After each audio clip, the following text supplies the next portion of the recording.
আপনারা কি রমজানের প্রিপারেশন শুরু করেছেন? তাহলে আমি বলবো এই মজার কলিজা সিঙ্গারা বানিয়ে এক্ষুনি সারা মাসের জন্য সংরক্ষণ করে ফেলুন। আসসালামু আলাইকুম everyone, welcome to Papiya's kitchen. আজকে আমি আপনাদের তৈরি করে দেখাবো কলিজা সিঙ্গারা। রোজার আগে কিছু এরকম ফ্রোজেন আইটেমগুলো যদি ফ্রিজে স্টোর করে রাখা যায় তাহলে রমজান মাসের ঝামেলা অনেকটাই কমে যায়। তাহলে চলুন ঝটপট রেসিপিটা দেখে নিই। প্রথমে একটা বাটিতে নিয়ে নিচ্ছি 1 কাপ ময়দা। আপনারা চাইলে আটাও নিতে পারেন। দিয়ে দিচ্ছি সামান্য পরিমাণ কালো জিরা, এতে দেখতেও সুন্দর লাগে। দিয়ে দিচ্ছি হাফ টি স্পুন লবণ। তার সাথে দিয়ে দিচ্ছি 3 টেবিল স্পুন রান্না করার সাদা তেল। সবকিছুকে এবার হাতের সাহায্যে খুব ভালো করে মিশিয়ে নিতে হবে। তেলটা 3 টেবিল চামচই দিবেন, এতে 1 কাপ আটার জন্য এটা একটা পারফেক্ট মেজারমেন্ট। কিছুক্ষণ পর দেখা যাবে ময়দাটা এরকম ঝরঝরে টাইপ হয়ে গিয়েছে, আর হাতে নিয়ে এরকম চাপ দিলে মুঠো পেকে যাচ্ছে, তাহলে বুঝে নিতে হবে আপনার ময়দা মাখাটা একদম ডান। এরপর প্রয়োজন মতো ঠান্ডা পানি দিয়ে একটা শক্ত ডো তৈরি করে নিতে হবে। আসলে পানির মাপটা ওইভাবে বলা যায় না, যতটুকু প্রয়োজন ততটুকু পানি দিয়ে ডোটা ভালোভাবে মাখিয়ে নিতে হবে। তবে সিঙ্গারার ডোটা রেগুলার যে রুটি পরোটার ডো আমরা মেখে থাকি সেটার থেকে একটু শক্ত টাইপ করে মেখে নিতে হবে, এইটা একটু খেয়াল রাখবেন। আর এরকম শক্ত ডো তৈরি করে নিলেই সিঙ্গারার উপরটা অনেক বেশি ক্রিস্পি হয়। এবার এই ডোটাকে একটা ভেজা কাপড় দিয়ে ঢেকে রেস্টে রাখছি 15 থেকে 20 মিনিটের জন্য। এর ফাঁকে আমরা কলিজা এবং আলুর পুরটা রেডি করে নিব। এজন্য প্রথমে একটা পানি দিয়ে দিয়েছি 4 টেবিল চা চামচ তেল। তার সাথে দিয়ে দিচ্ছি 1/4 কাপ পেঁয়াজ কুচি। তেলের সঙ্গে পেঁয়াজটা কয়েক সেকেন্ড ভেজে নিচ্ছি। এরপর এখানে দিয়ে দিচ্ছি হাফ টেবিল চা চামচ করে আদা রসুন বাটা। আরও দিয়ে দিচ্ছি হাফ টেবিল স্পুন লবণ। দিয়ে দিচ্ছি হাফ টেবিল স্পুন হলুদ গুঁড়া। আরও দিয়ে দিচ্ছি হাফ টি স্পুন লাল মরিচ গুঁড়া।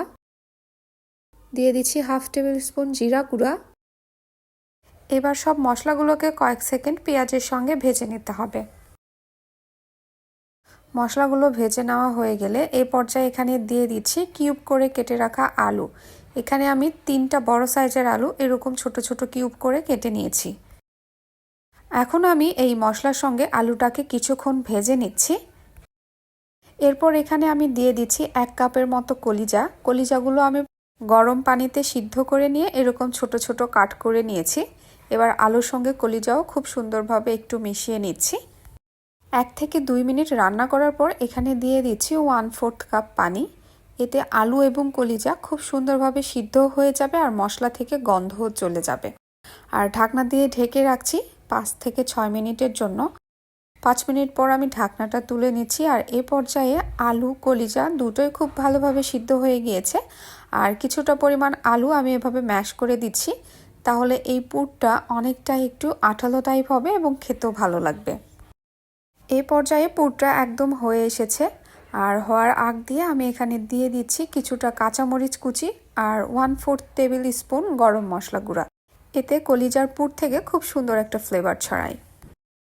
আবারও একটু নেড়ে চেড়ে মশলাটা মিশিয়ে আমি এই পুরটা চুলা থেকে নামিয়ে ঠান্ডা করে নিচ্ছি। সিঙ্গারার পুর এদিকে ঠান্ডা হতে থাক, আর অপর পাশে ডোটা যে আমরা রেস্টে রেখেছিলাম সেটা রেস্টে রাখার ফলে অনেকটাই সফট হয়ে গিয়েছে। এবার এই ডোটা থেকে সামান্য পরিমাণ লেচি নিয়ে একটা লম্বা করে রুটি বানিয়ে নিয়েছি, আর এখন রুটিটার মাঝখান বরাবর কেটে নিচ্ছি। এবার এখান থেকে এক অংশ হাতের মধ্যে নিয়ে জাস্ট এক পাশে একটু পানি লাগিয়ে নিচ্ছি, যাতে সিঙ্গারার সিল খুব ভালোভাবে লেগে থাকে, যাতে ভাজার সময় খুলে না যায়। বাইরের হোটেলগুলোতে সিঙ্গারাতে যেভাবে ভাজ দেয় সেভাবেই আমি তৈরি করে দেখাচ্ছি, এখানে বলে বোঝানোর কিছুই নেই। দুটো এরকম কোণ আকৃতি হওয়ার পর এবার এর মাঝে যে কলিজার পুরটা আমরা রেডি করে রেখেছিলাম সেটা দিয়ে দিচ্ছি। একটু বেশি করেই দিবেন, তাহলে কলিজা সিঙ্গারা খেতে বেশ মজা লাগে। এবার এই কোণের চারপাশে আমি একটু পানি লাগিয়ে নিচ্ছি, আর সামনের অংশটা টেনে পেছনের অংশের সাথে এভাবে সিল করে নিচ্ছি। এভাবে একটু চেপে চেপে সিল করে নেবেন, তাহলে খুলে আসার ভয় থাকবে না। আরও একটা ভাঁজ দিয়ে একদম দোকানের স্টাইলে সিঙ্গারা আমি বানিয়ে নিচ্ছি। আমি আপনাদের সুবিধার জন্য আরও একটা সিঙ্গারা বানিয়ে দেখিয়ে দিচ্ছি।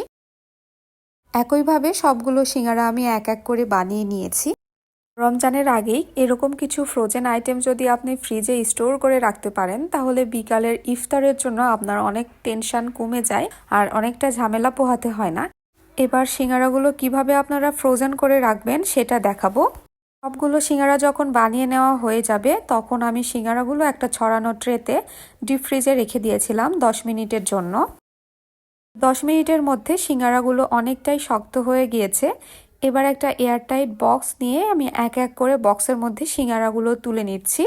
এভাবে করে রাখলে যেটা হয়, একটা সিঙ্গারা আর একটা সিঙ্গারার সাথে লেগে থাকে না। তাই ভাজার কয়েক মিনিট আগে বের করে নিলে আপনি সিঙ্গারাগুলো ইজিলি ভেজে নিতে পারবেন। এবার বক্সের মুখটা লাগিয়ে আমি এভাবে করেই ফ্রিজে 1 মাসের জন্য সংরক্ষণ করে রেখে দিব। আজকে এই পর্যন্তই। সবাই ভালো থাকবেন, সুস্থ থাকবেন। আল্লাহ হাফেজ।